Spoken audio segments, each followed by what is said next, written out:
Civil सेवा के प्यारे विद्यार्थियों, आप सभी का देवप्रयागम आईएएस के इस करियर विजन की क्लास में स्वागत है। और मित्रों, आप सभी अब यूपीएससी का फॉर्म भर रहे होंगे और यूपीपीसीएस का भी फॉर्म आपको शीघ्र ही भरना है। तो आज हम करियर विजन में कुछ इसी पर चर्चा करेंगे। कुछ गलतियां आप लोगों से होती है, उस गलतियों का परिणाम क्या होता है और उसी परिणाम की चर्चा करेंगे, क्योंकि यूपीपीसीएस 2022 की मुख्य परीक्षा देने वाले 109 अभ्यर्थियों का अभ्यर्थन निरस्त हो गया है और छोटी सी गलती के कारण ऐसा निरस्त हुआ है। तो आप भी ऐसी कोई गलती ना करें। आप होनहार हैं, आप अपने भविष्य के प्रति जागरूक हैं, आपको ऐसी गलती से बचना चाहिए। होता क्या है कि जब आप फॉर्म भर रहे होते हैं तो कई ऐसी सीटें होती हैं, कई ऐसे पद होते हैं जहां आपका या तो आप उस योग्यता के लिए प्रयास कर रहे हैं, उस अर्हता के लिए। जैसे कुछ अर्हता होती है, जिससे मान लिया आपके लिए कोई डिग्री होगी, कोई डिप्लोमा हो गया, तो आप ये करके टिक लगा देते हैं उस पोस्ट पर कि हाँ, हम आगे ऐसी डिग्री ले लेंगे या ये डिग्री हम कहीं से व्यवस्था कर लेंगे।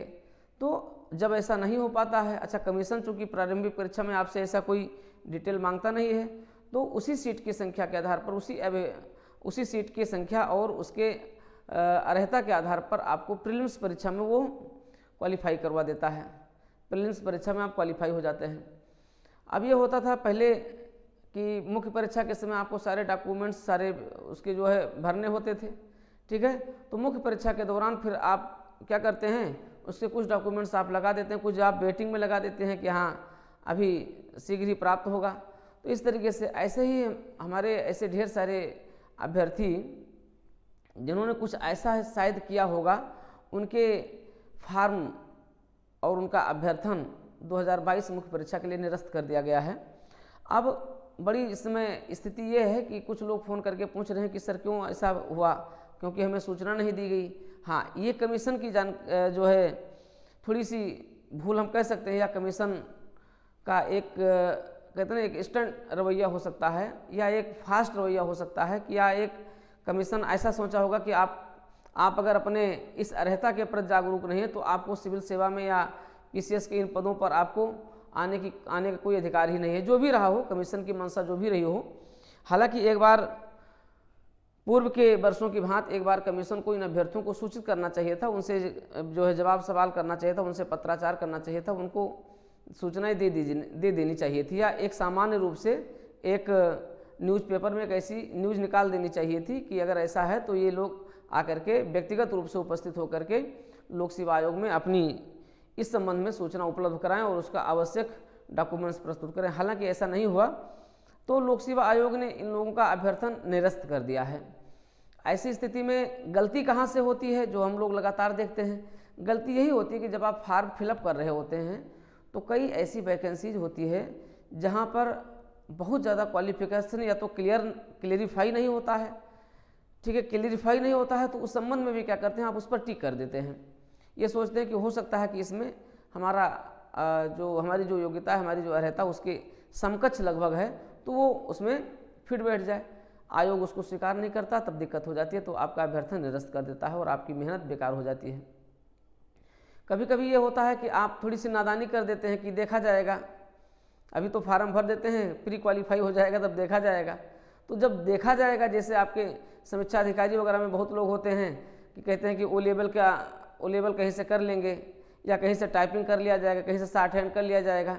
इस तरीके से लोग भविष्य के राहों के आधार पर भी ऐसा कर लेते हैं। तो ये चीज़ें गलत हैं। जब भी आप फार्म भर रहे हो तो ऐसी बातों से बिल्कुल आप दूर रहें और फार्म भरते समय आप बिल्कुल उन्हीं योग्यताओं, उन्हीं अर्हताओं को ही आप एक्सेप्ट करें जो आपके पास धारित हैं, ठीक है। तो ये गलती हुई है, तो कुछ लोग तो इसमें हो सकता है कि उसी के चक्कर में कुछ ऐसे लोग भी गए हों जिनके पास योग्यता हो। अगर जिनके पास योग्यता अर्हता है, उसकी वैलिड कारण है, तो उनको आज नहीं कल तो कमीशन में सूचना दे देनी चाहिए और उसका पूरा अपना जो उनके पास उस पद से संबंधित अर्हता है जो कमीशन द्वारा अपेक्षित किया गया था, तो आप जा करके उसको दे दीजिए। उसको एक बार आप पत्राचार कीजिए कमीशन के साथ, निश्चित रूप से आपकी मांगों को स्वीकार किया जा सकता है। ये हो सकता है। अब बाकी आप न्यायालय जा सकते हैं, जो भी हो सकता है आप जा सकते हैं। हालांकि न्यायालय जाने से आपको कोई फ़ायदा नहीं मिलेगा, क्योंकि कमीशन के पास उसका सीधा रिकॉर्ड रखा हुआ है कि आपने ये योग्यता पेश नहीं की और उनके विज्ञापन में चूँकि वो लिखित है इसलिए आपका ये अभ्यर्थन निरस्त कर दिया गया है, लेकिन आपके पास वैकल्पिक मार्ग हो सकते हैं। तो मित्रों इन सारी चीज़ों से आपको बचना है, क्योंकि आपको भविष्य का अधिकारी बनना है। तो भविष्य के अधिकारी बनने के लिए इन सारी चीज़ों से आपको बचना होगा, जिससे आपका अभ्यर्थन जो रहे वो बेहतरीन तरीके से आपके साक्षात्कार के क्वालिफाई होने तक ये बना रहे, और आप क्वालिफाई हो जाए उसके बाद फिर आपकी ज्वाइनिंग हो जाए, आपका सब सारा डॉक्यूमेंट्स वेरीफाई हो जाए। ये सारी चीज़ें आपके साथ बनी रहनी चाहिए। तो ये तो रहा है इस संबंध में। इसलिए आप अब चूँकि अभी PCS 2023 भी आने वाला है, समीक्षा अधिकारी भी आने वाला है, ये सारी वैकेंसी आई, तो कभी ऐसी कोई गलती आप ना करें कि ये गलती आपके लिए भारी पड़ जाए, आपकी पूरी मेहनत बेकार हो जाए। इनसे आपको बचना चाहिए। कभी कभी लोग कर लेते हैं अरे चलो कम से कम प्री तो क्वालिफाई हो जाएंगे, फिर मेंस में देखा जाएगा।